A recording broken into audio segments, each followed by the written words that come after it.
नमस्कार.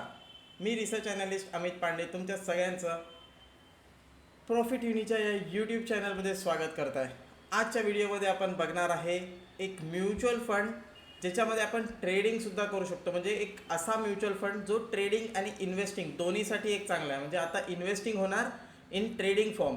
तर या म्युच्युअल फंडचं नाव आहे एडलवाईज म्युच्युअल फंडमध्ये एक नवीन फंड लॉन्च होत आहे, एडलवाईज बिझनेस सायकल फंड. तर याच्याबद्दल मला एक काहीतरी इंटरेस्टिंग वाटलं की चला हा फंड जो आहे ॲक्च्युअलमध्ये ट्रेडिंगशी रिलेटेड आहे. मोमेंटम ट्रेडिंगमध्ये याचा जास्ती तर फोकस असणार आहे. म्हणून ना ते normally large cap, mid cap, small cap खूप सारे म्युच्युअल फंड्स असतात ज्यांच्या अलग अलग स्ट्रॅटेजीज असतात. पण हा फंड मला काहीतरी युनिक वाटला म्हणून मी हा फंड तुम्हाला दाखवायला आणलेला आहे. तर हा फंड सुरू होत आहे 23 जुलैपासून. 9 जुलै ते 23 जुलै याच्यामध्ये NFO चालू आहे. आणि कोणते कोणते सेक्टर्स याच्यामध्ये आहेत तर banking, power, export, healthcare, automobile, tech, PSU, manufacturing, retail असे सगळे सेक्टर याच्यामध्ये इन्क्ल्यूड आहे. ते नॉट ओन्ली सिंगल सेक्टर पण सगळ्या सेक्टर्समध्ये हा फंड जो आहे इन्व्हेस्टमेंट करणार आहे. मोस्ट याच्यातली अजून एक युनिक गोष्ट आहे म्हणजे हा फंड जो आहे तो large and mid cap fund आहे. म्हणजे याच्यामध्ये इन्व्हेस्टमेंट जे आहे ते लार्ज कॅप आणि मिड कॅपमध्ये होणार आहे. आणि another thing growth, value and quality stocks हे तर असणारच आहे. पण असे स्टॉक्स जे मोमेंटममध्ये आहे, ज्यांच्यामध्ये एक फास्ट मोमेंटम चालू आहे, ते स्टॉक्स जे आहे हे पिक करणार आहे. तर यांनी एक मॉडेल बनवला होता आणि त्या मॉडेलच्या जे प्रिडिक्शन असेल त्याच्यानुसार यांची इन्व्हेस्टिंग स्ट्रॅटेजी यांनी डिसाईड केलेली आहे. आता आपण पण बघणार आहे की हा मॉडेल कोणता आहे, कसा आहे. तर let start with Edelweiss business cycle fund. सगळ्यात पहिले आपल्याला बघायचं आहे की नॉर्मली जे सेक्टोरियल फंड्स असतात, रियालिटी झालं, कॅपिटल गुड्स झालं, auto, consumer, utilities, pharma, tech, FMCG, IT यांचे नॉर्मली रिटर्न्स किती असतात. तर तुम्ही बघू शकता CAGR return for past 10 year. तुम्ही इथे बघू शकता 12, 17, 15, 16.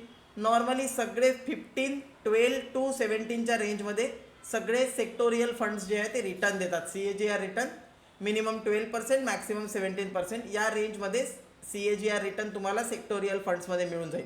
पण सेक्टर नेहमी रोटेट होत असतात. तुम्ही इथे बघू शकता काही सेक्टर कोणत्या कोणत्या सेक्टर रोटेशन होत राहते. तुम्हाला या गोष्टी माहीत असेल की जसं युटिलिटीजनी 2021मध्ये 70% रिटर्न दिलं, रियालिटीनी 2023मध्ये 82% रिटर्न दिलं, मेटलनी 73% रिटर्न दिलं 2021मध्ये.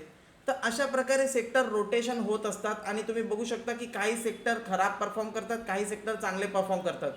जर आपल्याला ही अपॉर्च्युनिटी मिळाली की ज्या वर्षी जो सेक्टर चांगला परफॉर्म करणार आहे आपण तिथे जाऊन घुसू, त्या स्टॉक्समध्ये जे स्टॉक्स मोमेंटममध्ये तुम्ही बघू शकता रियालिटीने 2017मध्ये 111% रिटर्न दिलं होतं. तर सेक्टर वाईज पकडून तर आपण इन्व्हेस्टमेंट करू, पण अशाच प्रकारे स्टॉक्स सुद्धा रोटेशनमध्ये मुवमेंट करतात. तुम्हाला ही गोष्ट माहीत असेल. एखादा स्टॉक एका वर्षीच डबल होऊन जातो, नंतर तो खूप वर्ष काहीच ट्रेड करत नाही. आणि असे खूप सारे स्टॉक्स असतात जे दरवर्षी कोणता ना कोणता स्टॉक येतो आणि दरवर्षी आउट परफॉर्म एक स्टॉक खूप जास्त वाढून जातो, पण बाकीचे नंतर तो वाढत नाही. तर तो स्टॉक तेव्हा मोमेंटममध्ये असतो. तेव्हा जर आपण तो स्टॉक कॅप्चर करू शकलो आणि तो तिथून वाढला तर किती बेस्ट होईल. तर असं यांनी एक मॉडेल बनवलेलं आहे की जो पण स्टॉक किंवा सेक्टर मोमेंटममध्ये असेल त्या सेक्टरमधल्या त्या स्टॉकला ते पकडणार आणि मग ते जेव्हा स्टॉक वाढतील, जसं इथे फार्मा 62% वाढलेलं आहे, तर अशा वेळेस याच्यात आता तुम्ही हे मायनस कमी रिटर्न्सवाले सोडून फक्त फोकस करा जास्त रिटर्नवर. 82%, 68%, 70%, 62%. आपल्याकडे असं मॉडेल आहे का की जे हे मोठे रिटर्न्स आयडेंटिफाय करू शकेल आणि त्याच्यामध्ये इन्व्हेस्टमेंट करू शकेल. तर यस, यांनी असं एक मॉडेल डेव्हलप केलेलं आहे आणि त्याच्याचबद्दल आज आपण डिस्कशन करणार आहे. तर लेट्स सी मॉडेल काय आहे, कसं डिस्कशन करणार आहे. तर नॉर्मली एव्हरी बिझनेस जे आहे ते सायकल्समध्ये ग्रो होते. आता बघायचं आहे आपल्याला की याच्यामध्ये तुम्हाला डायव्हर्सिफिकेशन कसं मिळेल. तर याच्यामध्ये यांनी ऑलरेडी सगळे सेक्टर्स इन्क्लूड आहे. Large and mid cap include आहे. तर ऑलरेडी तुमचं इन्व्हेस्टमेंट जे आहे सगळ्या सेक्टर्समध्ये असेल, प्लस लार्ज अँड मिड कॅपमध्ये असेल. त्यांनी टोटल हे जे आहे 300 स्टॉक्सपैकी 60 स्टॉक्स आयडेंटिफाय करणार आहे. तर पोर्टफोलिओमध्ये पण कमी स्टॉक्स नाही आहे, 60 स्टॉक्स आहे. म्हणजे तुम्हाला डायव्हर्सिफिकेशनचा खूप चांगला इफेक्ट मिळणार आहे. What is factor investing? Factor investing काय असते? Factor investing involve selecting stock based on criteria characteristics that is believe to contribute their performance. तर यांनी एक क्रायटेरिया सेट केलेला आहे. त्या क्रायटेरियामध्ये जर तो स्टॉक आला तर ते लोक ते स्टॉक पिक करणार. आता हा क्रायटेरियामध्ये तुम्ही बघू शकता, नॉर्मली कोणता पण स्टॉक, कोणता पण म्युच्युअल फंड जेव्हा एखादा स्टॉक सिलेक्ट करतो त्यांचे 4 क्रायटेरिया असतात. पहिला असते क्वालिटी, ग्रोथ, व्हॅल्यू आणि मोमेंटम. तर असं बघितलं गेलेलं आहे की most of the fund manager जे आहे ते क्वालिटी, ग्रोथ आणि व्हॅल्यूला जास्त वेटेज देतात, की हा स्टॉक चांगल्या क्वालिटीचा आहे, याच्यामध्ये ग्रोथ पोटेन्शियल खूप चांगला आहे, तर ते ग्रोथवाले स्टॉक सिलेक्ट करणार. तुम्ही क्वालिटी बघितलं असेल की स्टॉक क्वालिटी चांगला आहे, रिलायन्स आहे, HDFC बँक आहे, क्वालिटी स्टॉक्स आहे, क्वालिटी स्टॉक पिक करणार. व्हॅल्यू स्टॉक असे स्टॉक, ITC स्टॉक्स तर खूप चांगला आहे पण वाढत नाही आहे. SBI काही वर्षाआधी कंपनी खूप चांगली होती पण शेअर अंडर व्हॅल्यूड होता, तर ते व्हॅल्यू स्टॉक, PSU स्टॉक कंपन्या तर चांगल्या होत्या, काम पण युनिक करत होत्या, प्रॉफिट पण खूप जनरेट करत होते, पण शेअर प्राईस वाढत नव्हते. तर हे सगळं झालं तुमचं व्हॅल्यू स्टॉक्स. तर क्वालिटी आहे, ग्रोथ आहे, व्हॅल्यू. पण सगळ्यात जास्त जर काही कॉन्ट्रीब्यूट करत असेल ते म्हणजे मोमेंटम. इथे मी दाखवणार आहे तुम्हाला आता नेक्स्ट स्लाइडमध्ये, तुम्ही बघू शकता, येणाऱ्या स्लाइडमध्ये बघूया आपण. तर क्वालिटी, ग्रोथ आणि मोमेंटम जे आहे हे तर कॉन्ट्रीब्यूट करतात. पण आता हे कसं असेल की आपण एक क्वालिटी स्टॉक निवडला ज्याच्यामध्ये मोमेंटम आहे, एक ग्रोथ स्टॉक निवडला ज्याच्यामध्ये मोमेंटम आहे, असं जर पाहिलं तर ते खूप जास्त रिटर्न्स देऊ शकते. इथे तुम्ही बघू शकता की लास्ट 10 इयरमध्ये मोमेंटम जे आहे त्यांनी सगळ्यात जास्त ग्रोथ दिलेली आहे. तुम्ही बघू शकता मोमेंटम नेहमी 1 नाही तर 2 नंबरला तुम्हाला दिसेल मोमेंटम.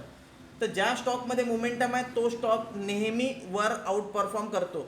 खराब मार्केटमध्ये सुद्धा मोमेंटम स्टॉक्स जे आहे त्यांनी आउट परफॉर्म केलेला आहे.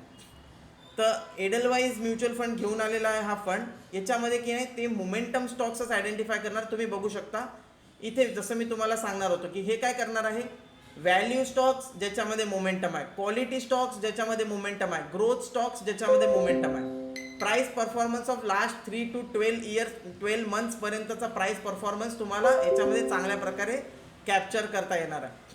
आता स्टॉक सिलेक्शनची प्रोसेस काय आहे, तर 300 स्टॉक्स हे घेणार लार्ज अँड मिड कॅप फॅमिलीमधले. त्याच्यापैकी ते क्वालिटी, ग्रोथ, व्हॅल्यू आणि मोमेंटम त्यांचा ईच स्कोअर कॅल्क्युलेट करणार. त्याच्यामधले जे टॉप रेटिंगवाले शेअर आहे असे टोटल 60 शेअर्सला ते पोर्टफोलिओमध्ये जागा देणार आणि 60 शेअरचा पोर्टफोलिओ बनवणार. आता यांच्या मॉडेलचा परफॉर्मन्स तुम्ही बघू शकता. निफ्टी 500पेक्षा नेहमी हा जो डार्क ब्ल्यू कलरचा हा यांचा परफॉर्मन्स आहे, तर नेहमी यांनी 10 इयरमध्ये सुद्धा आउट परफॉर्म केलेला आहे. स्ट्रॅटजीनी सुद्धा कन्सिस्टंटली आउट परफॉर्म केलेला आहे, तुम्ही बघू शकता. आणि आता आपण बघूया की याच्यामध्ये ग्रोथ किती आहे, म्हणजे लास्ट आता आउट परफॉर्म केलं तर किती आउट परफॉर्म केलं.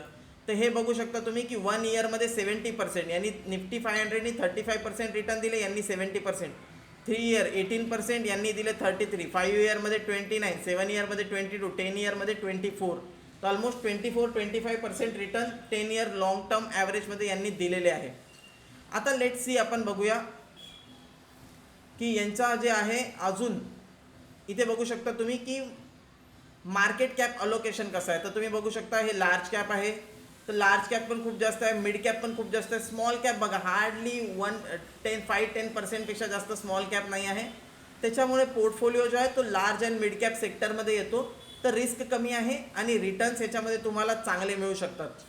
आता लेट्स सी यांचे काही ज्या गोष्टी आहे ज्या मला खूप आवडल्या त्यांचे मी की पॉईंट्स नोट डाऊन करून ठेवले होते की हा इंडियाचा फर्स्ट फंड आहे इन दिस कॅटेगरी जो लार्ज आणि मिड कॅप फंडमध्ये सुद्धा 25% रिटर्न देण्याची कॅपॅसिटी ठेवू शकतो. तर हा बिझनेस सायकल फंड आहे. दिस मॉडेल टेक्स 3 युनिक कॉम्बिनेशन. जसं मी सांगितलं, व्हॅल्यू स्टॉक ज्याच्यामध्ये मोमेंटम आहे, क्वालिटी स्टॉक ज्याच्यामध्ये मोमेंटम आहे आणि ग्रोथ स्टॉक ज्याच्यामध्ये मोमेंटम आहे. आणि हा काय करणार, यांना ठेवणार नाही, मोमेंटम संपलं तर काढून टाकणार. इट्स लाईक स्विंग ट्रेडिंग किंवा पोझिशनल ट्रेडिंगचा पोर्टफोलिओ आहे यांचा. 300 स्टॉक्स आहे, सगळे अल्फा जनरेट करण्यासाठी आहे, म्हणजे जे जास्तीत जास्त रेव्हेन्यू जनरेट करू शकतात. ॲक्टिव्ह याच्यामध्ये इन्व्हेस्टमेंट होणार आहे, म्हणजे तुमचे स्टॉक्स चर्न होत राहतील आणि तुम्हाला जे आहे मोमेंटम स्टॉक्समध्ये इन्व्हेस्ट करून ट्रेड करून प्रॉफिट करण्याचा एक चांगला चान्स मिळेल. व्हेरी स्ट्रॉंग बॅक टेस्टिंग आहे यांच्याकडे. 15 इयर्सपासून यांनी ही स्ट्रॅटेजी ऑलरेडी इम्प्लिमेंट केलेली आहे आणि यांनी एक बॅक डेटा तयार केलेला आहे. आणि याच्यामध्ये मेन गोष्ट म्हणजे नो प्रेडिक्टिव्ह इन्व्हॉल्व. म्हणजे कोणी येऊन असं नाही म्हणणार फंड मॅनेजर की मला हा स्टॉक वाटते वाढेल तर वाढेल. No, no emotions involve, no predictive involve. जे पण डेटा आहे, जे पण डेटा सांगत आहे, AI बेस्ड जे पण गोष्टी सांगत आहे त्या गोष्टी याच्यामध्ये इन्व्हेस्टमेंट होणार आहे. तर असा हा फंड आहे. आय होप तुम्हाला कळलं असेल की बिझनेस सायकल फंडमध्ये काय काय गोष्टी आहे आणि कशामुळे आपण या फंडमध्ये जे जे कोण इन्व्हेस्ट करू शकते. तर जे लोक ज्यांच्याकडे 3 वर्षापेक्षा जास्त ज्यांना इन्व्हेस्टमेंट करायचं आहे ते सगळे लोक याच्यामध्ये इन्व्हेस्ट करू शकता. कसं इन्व्हेस्टमेंट करायला पाहिजे, तर यस तुम्ही ट्रेडिंग करताय तर याच्यामध्ये लमसम तुम्ही इन्व्हेस्ट करू शकता. 1 लाख, 2 लाख, 5 लाख, 10 लाख तुम्हाला लमसम करायचं आहे, लमसम करू शकता. SIP करायचं असेल तर तुम्ही SIPच्या थ्रू सुद्धा इन्व्हेस्टमेंट करू शकता.